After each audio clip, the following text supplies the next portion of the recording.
মুনাফিকদের যে বৈশিষ্ট্যগুলো আমরা পেলাম এই আয়াতগুলো আগে ১ নম্বর হচ্ছে তারা পাপ, অপকর্ম, অবিশ্বাসীদের সাথে আতাতকে ইসলাহ দাবি করে।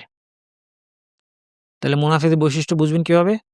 তারা খারাপ কাজটাকে, অন্যায় কাজটাকে, সমাজ ধ্বংস করছে, মুসলিমদের পরিবার ধ্বংস করছে, বহু মানুষকে অবিশ্বাসী বানিয়ে ফেলছে, দিন থেকে দূরে সরাচ্ছে, সুদ খাওয়াচ্ছে, ধর্মের প্রতি বিদ্বেষ জন্ম দিচ্ছে ইত্যাদি, ইত্যাদি, ইত্যাদি, ইত্যাদি। এগুলোকে তারা কি বলে? এগুলাকে তারা ভালো কাজের আড়ালে করে, সুন্দর, সুন্দর নাম দিয়ে করে। এটা ইসলাহ, এটা সমাজের উন্নয়ন, নারীর ক্ষমতায়ন and so on and so fourth. তা সাহাবীদেরকে এবং প্রকৃত মুমিনদেরকে নির্বোধ মনে করে। এগুলো দিয়ে মুনাফিক চেনা যাবে। তারা বিশ্বাসী অবিশ্বাসী উভয় দলের মধ্যে সুসম্পর্ক বজায় রাখে। সবার সাথে ভালো সম্পর্ক। প্রকাশ্যে তারা ধর্মের বিরুদ্ধে কথা বলে না।